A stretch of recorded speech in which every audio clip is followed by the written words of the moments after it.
Hello everyone, welcome back to the Commerce Coach. As we have discussed some of the basic meaning of agricultural income in our last video, in continuance of that video, we are continuing some of other parts of this video.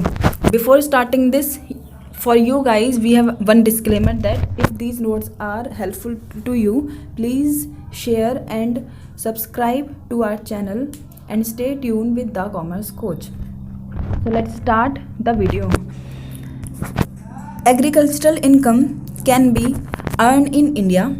In this video, we are going to discuss these all parts, that if you received agricultural income in India or earn it in India, or if you earn outside India, what is the treatment regarding that. So we have two classification on agricultural income: earned in India or earned outside India.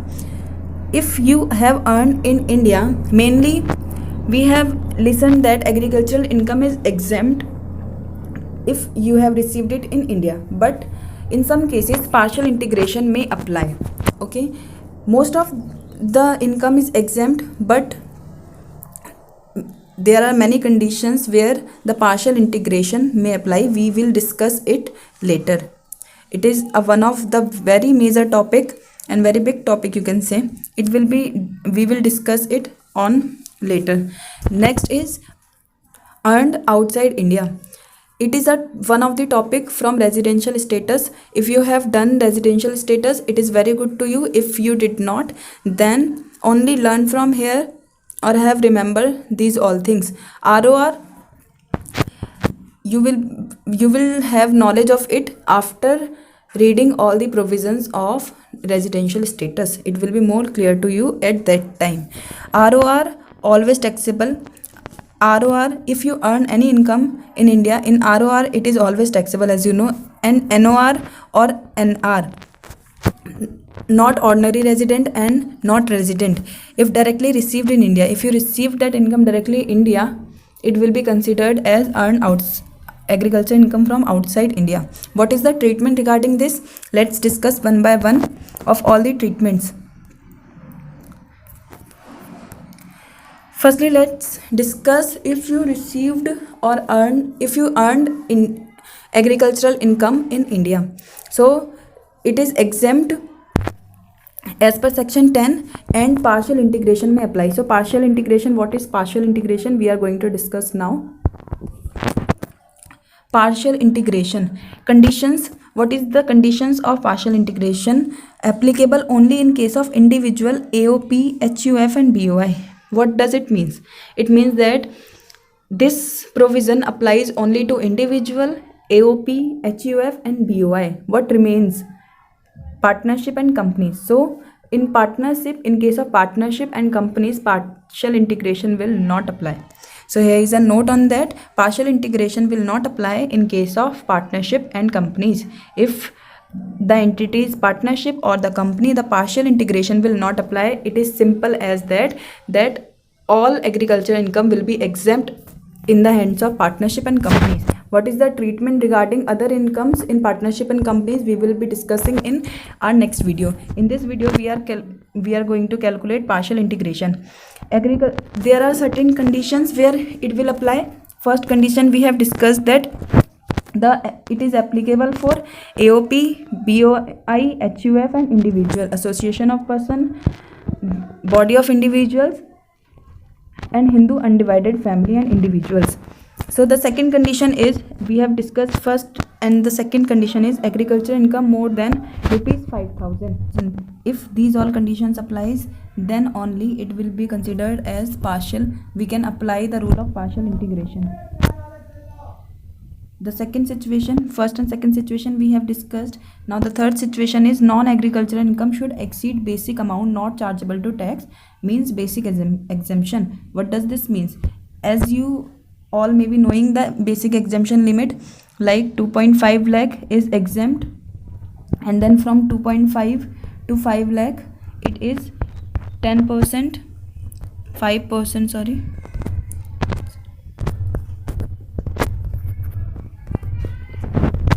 it's 5%.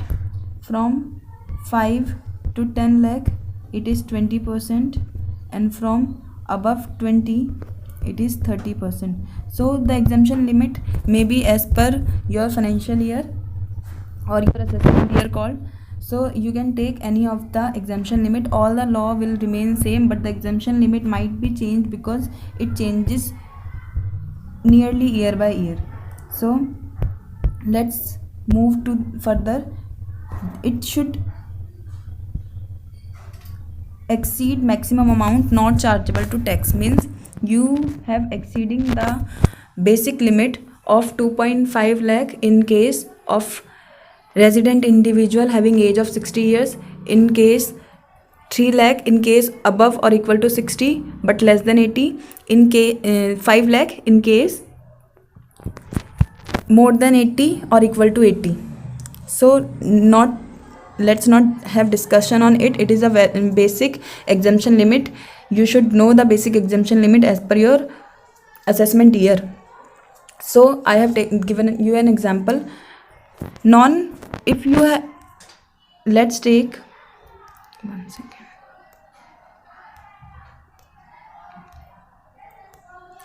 Note, non-agricultural income equal to slab rate, not special rate or for partial integration. Non-agricultural income should be of slab rate. It should not include any special income like LTCG, STCG. I have written and then cutted it above that STCG, 111 and casual income. These all comes under special incomes. These should not be in consideration while calculating the partial integration. So let's have one example regarding this.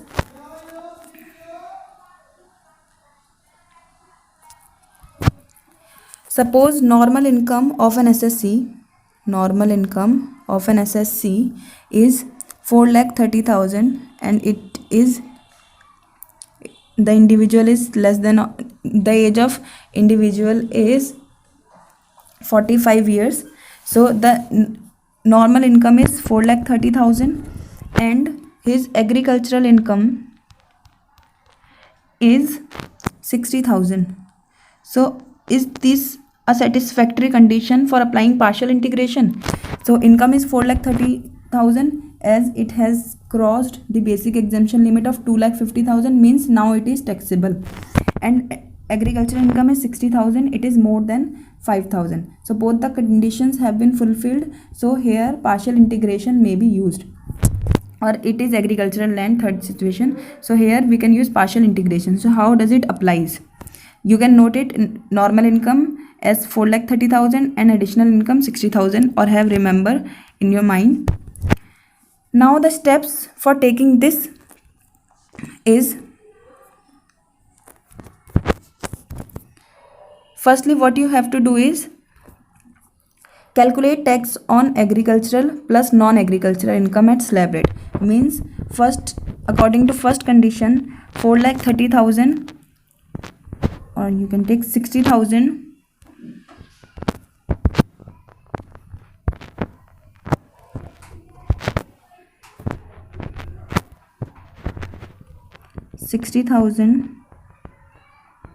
60K plus what was our normal income? It was 4,30,000. So firstly calculate this first step, add both the income and calculate as per slab rate. So the total income would come to 4,90,000. Now calculate as per your slab rate, it will come 12,000. So you can write it here 12,000.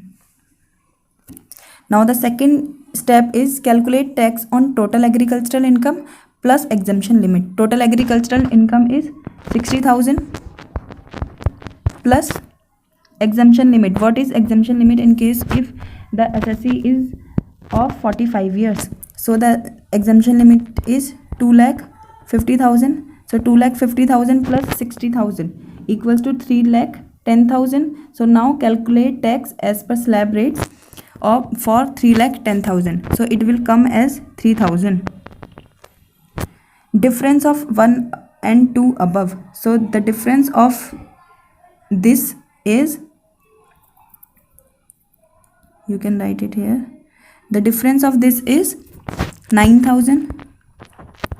So we have done We have completed 3 steps here for the partial integration. One is calculate tax on agricultural plus non-agricultural income at slab rate, as we have calculated 4,30,000 plus 60,000.